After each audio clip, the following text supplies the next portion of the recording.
now you're part of our movement, and we're gonna take you along by using it as an opportunity to educate them about the issues that we care deeply about. And that's how we got to the Women's March. And I think what's important to understand is that you can point me, and I've been alive for almost 40 years. I just had my 39th birthday like 2 weeks ago. And so I've been around for a little bit of a long time. And so at least in the past 25 years, I can say, at least since I've been a little aware of activism and organizing, I will say to you that we got a lot of problems. And I always hear people talking about, you know, the opposition and who we think is in our opposition. I don't actually care who's in our opposition, because I know that our opposition is the minority. That's just the bottom line. They can yell and scream all they want. They're the minority, which is why they feel like they have to scream so loud. Because if they were the majority, they wouldn't have to do all this and put themselves through all this trouble. The problem is why the minority gets to be so loud is because we, in our side, have a lot of what they call the silent majority. So they're good people, they know what's happening is wrong, right? But they decide not to do anything about it. Or they decide to be mad about it in their homes when they're watching television and they're like, this idiot, or this is bad, and why are we doing this to children? Why are children caged up on the border? This doesn't seem right. Why is it happening on my watch?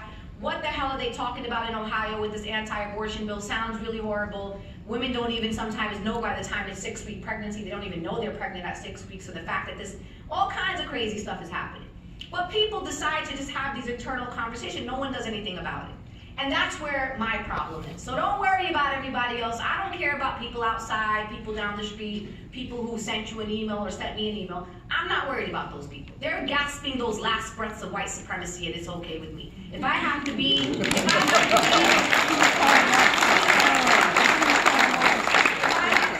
embodiment of the change coming to America, and they want to take their anger out on me, I'm good. I'm happy to be their therapy. And if this makes them feel better, I'm all in, I'm here. So, and I say all these things to you because I think this particular event shouldn't end here. There should be some follow-up conversations that need to have, specifically in a place like Hillsborough. Because if I have to be the person to expose to you, and I know many activists in this room have already been exposed to you before, if I have to expose to you that these people are your neighbors, these anti-Muslim, anti-refugee, anti-black, anti-trans, anti-LGBTQ, anti-Semites, if they're the anti-Semites, not me, to be clear, right? They have a sign outside that says Trump Pence 2020. By the way, this administration, they have the most notorious anti-Semites in that administration, right? So let's be clear about who the real anti-Semites are. And that's what they're trying to distract you from. That's a great tactic, right? They tried, in order for us to maintain our safety and security, we have to know who the real enemy is. And guess what? It ain't me. And when you focus on somebody like me, something really bad is going to happen, and we're going to miss the mark. Because the white supremacist that walked into the Pittsburgh synagogue, right, was influenced by this administration and by the rhetoric and the people in this administration. They were not citing me as their inspiration. They were not citing someone who does say anti-Semitic things like, for example, the Minister Farrakhan.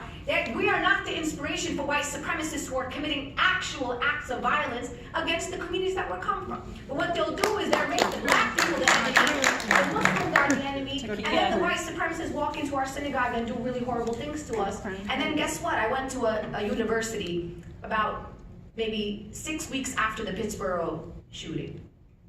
And I went in the room and I asked people a question. I said, raise your hand if you remember the name of the white supremacist that walked into the Pittsburgh synagogue and shot 11 Jewish worshipers. I'm not exaggerating. It was 500 people, like 6 people raised their hand. I said, can you raise your hand if you know who the Minister Louis Farrakhan is? Everybody raised their hand. And I said, that's the problem. That's the problem, that we are misdirecting, right, the actual threats to our community, right? Yes. And we have to remember who the real people are with power that carry guns in America, who are putting our communities in danger. So I'm not saying don't disagree with people. I'm not saying to say that what this person is saying is wrong. What's wrong is wrong, and that's absolutely acceptable. And I understand that people get hurt by things that people say that are hurtful. We should be able to say that when someone says something that hurts us, that it hurts us. That's okay. But if we focus our attention on the people with the words and not the people with the power and the guns, we're having a big problem here. What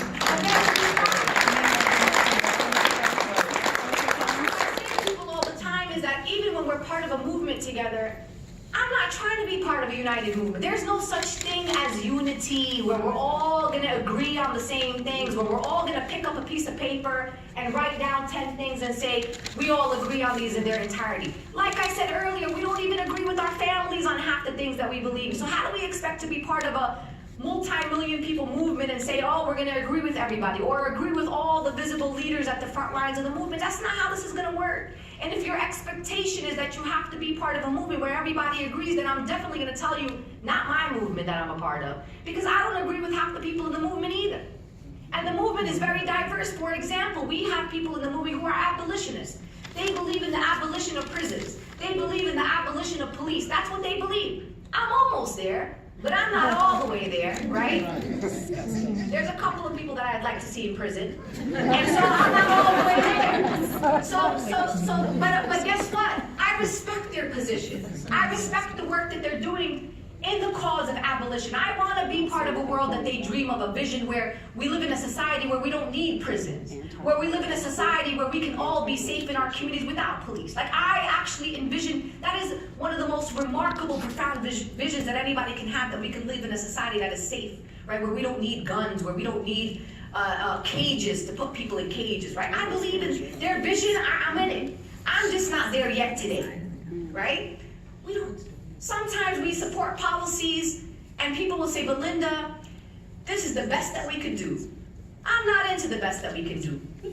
I'm into, we need to get full justice. That's where I am. I'm sorry. I don't do compromise. But guess what? We have to compromise in the movement. So I get the place to say, I want it all. I'm here. And then the other people in the movement will say, Linda, you might want to just a little bit right here. I promise you we'll work harder, but this is where we're at. So we have disagreements on policies in the movement with people that I love dearly. Guess what? It's okay. It really, really is okay. Because for me in the movement that I'm a part of, unity is not uniformity, right? I'm proud to be in a movement with robust intellectual debates. I want to be able to have a debate and appeal, to the morals and values of people. So one of the big things that you probably know about me that's very important to me is I'm Palestinian. It's when I was born, I've been Palestinian for 39 years. My parents were born in Palestine. My grandmother, I could take it back. There's nothing about that I'm going to change. I'm not going to be less Palestinian. I'm not going to wake up one morning and say, I know you all are still really upset, and because of that, I'm going to revoke my Palestinianness to make you feel better. I'm just not going to do that. It's just never going to happen. So what we're going to have to understand is we're going to have to come to terms with being in movements with people who have and hold identities that we haven't figured out how to reconcile. And that's what's happening in the movement right now. We're in like a different like evolution, right? This movement that we're a part of right now, the one that you are witnessing in America, has black people at the forefront of it. It has black trans people at the front of it. It has people with disabilities at the front of it. It has undocumented people at the front of it. It also has people like me, Palestinian Muslims, that wear hijab at the front of it. That's just what it is. So the question is, what do you want us to do? I'm just trying to understand. I literally like think about this all the time. What exactly am I supposed to do? I'm a Muslim in America who ran an organization for 12 years that serves refugees, right? People that I've gotten to listen to their stories who have fled political persecution, torture, watched their families chopped up into pieces and bags brought in front of their homes, right? Children who've had to get on little flimsy plastic boats so they can figure out how to get from Syria to Europe. Like, these are the types of people that I have worked with for almost my entire career. I have sat at the feet of black mothers who lost their children to police violence. I have sat at the feet of women who have lost their children to gun violence. And they have always asked me many times, they say, Linda, you know, we are heartbroken too when children in Parkland get shot. And we were broken and re-traumatized, remembering our own children that were lost to police violence. But our country never got up in the way that they got up for the children of Parkland, right? Our country has never been horrified by sometimes a dozen shootings that happen in a place like Chicago, in the south side of Chicago, or in places like Detroit or Brooklyn. Where is our country when the people who are the victims are black and brown people? And my question to you is, what is the answer to the question? What do you respond to a mother who lost her 7-year-old daughter to gun violence, who was just walking down the street trying to go play at the park, and says, is my daughter not as worthy as the beautiful children of Parkland, right? Is our country not hurt by seeing the bloodshed of black people on the streets of our community? And that's the kind of question that I have to answer to people. And sometimes, you know what? I don't have a damn answer for them. Because the real answer that I would have to give a black mother is that your child doesn't matter to most people in this country, right? But what I say to her is that I'm here, and I can only speak for myself in that moment. So if the people, what I'll say about people when you hear all this kind of drama, my question to these people all the time is, where were you when people in our country are being deported and separated from their children?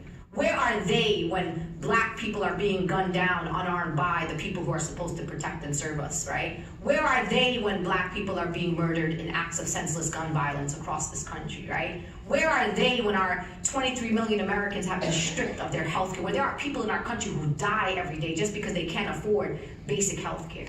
Where are they? Where are they when we are fighting every single day for our young people to have quality education, regardless of the zip code that they live in, regardless of their race? They will be nowhere to be found. So that's the question we have to ask ourselves right now. And it's very clear where I have been. And one of the things that we know in this country, and people will say this about me all the time, including the people that are outside, they will say these kinds of things about me, and I'm going to tell you why they would say these things about me. And just to give you a little courage in moving forward and making your voice a little bit louder. And then we're gonna get into a discussion in a few minutes. You know, they say a whole lot of things about me. One of the things that they love to say about me is that I'm anti-American, right? That I'm not a patriot, right? And if I don't like it here, I should go back to my country. Well, my country is Brooklyn, New York, just to be very clear. And what I say, and the reason why I say that, and I want to be very clear in this room, is that I don't take for granted that my Palestinian immigrant family decided to come to America so that I can have a better life, that I can be born here and have the privileges that I have today. And I have many, many privileges, including the privilege to stand here on this podium today and speak to all of you. I don't take that for granted. God bless America, and I know a lot of immigrants in this country do say God bless America, because you know what? I would not have this life if I was living under the longest standing military occupation in modern history. And so I don't take that for granted at all. But I also say to people, just because I don't take it for granted that I live in this country, I also understand the history of the country that I live in.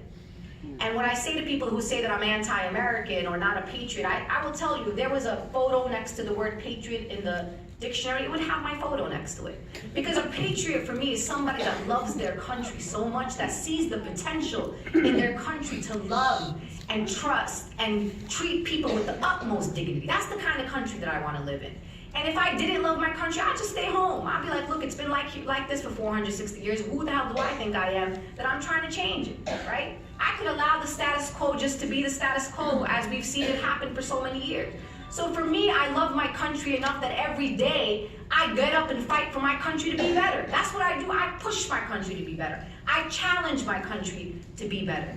And the reason why they say I'm anti-American is because they keep saying you keep bringing up things that already happened a long time ago. No, you have to understand that in order for us to be able to move forward, we gotta learn from our past mistakes. And you know what? They were damn grave, horrific mistakes that we made as a nation. Like, if we can't remember as a people that we live in a country that was founded on the extermination of indigenous people. We were founded on the enslavement of black people, on the free labor of black people. We also segregated people by race. And let's be clear here, we can argue that we still segregate people by race. It's just in different ways, right? We also segregate people by socioeconomic status and class. We also live in a nation that passed a piece of federal legislation to exclude the Chinese from coming here, right? So when they were saying Muslim ban, looking at me like I was crazy, of course we could ban people from entire countries or whoever the hell we wanted, because we've done that before. You also live in a country that interned Japanese Americans. We literally rounded up Japanese Americans in this country, and we put them in concentration camps. When we talk about what we're doing to refugees right now, and the lowest number of refugees to ever come into the United States of America, we are complicit in everything that happens to refugees across the world. And you know what else we're complicit? And this may be a shock to all of you, we are complicit in the Holocaust against Jews. In the 1930s, there were Jewish refugees who showed up to our shores here. They showed up to our shores. No, that is too much. You know what we did to those Jewish refugees? We told them, go back to where you came from. You know where they went back to? They went back to execution. They went back to gas chambers. And it is, we as a country and a nation are complicit, and we have to own that complicity. You know what else we do in this country and what we've done to people in this country? We've deported millions of people from this country in Operation Wetback. We deported 2 million Mexicans at one time, not people who crossed the border. The border crossed them. And we deported them without as much resources as we have here now in these United States of America. We have more technology, and if we wanted to mass deport people all at the same time, we can absolutely do that. And then we say to people, slavery, we ended slavery. Stop, Linda, all the black people, everybody talking to me about slavery. That happened a long time ago, get over it. Look at you black people, you all got stuff now. No, that's what they say. This guy literally was on national television talking about reparations on Fox. Don't ask me why I watch Fox. You gotta watch what the others are saying. You gotta be in the know, and I'm always watching Fox just to see what's going on. And the guy was really outraged that there is now a new conversation about reparations for black people. Let me be clear, I'm all in for reparations for black people. If I gotta pay more taxes for reparations for black people, I'm all in. But what he was saying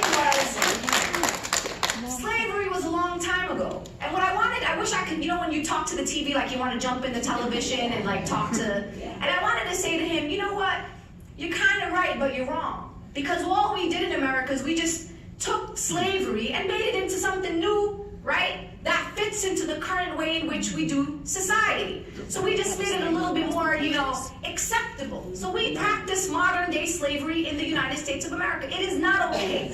It is not okay for you to live right now in 2019 and to be in a country, right, where we hold 1 out of every 4 prisoners in the world. Think about that. The United States only has 340 million Americans. We're competing with countries like India and China that each have at least 1 billion. How is it that the United States holds 25% of the world's prison population? You know why? Because it's a profiting business.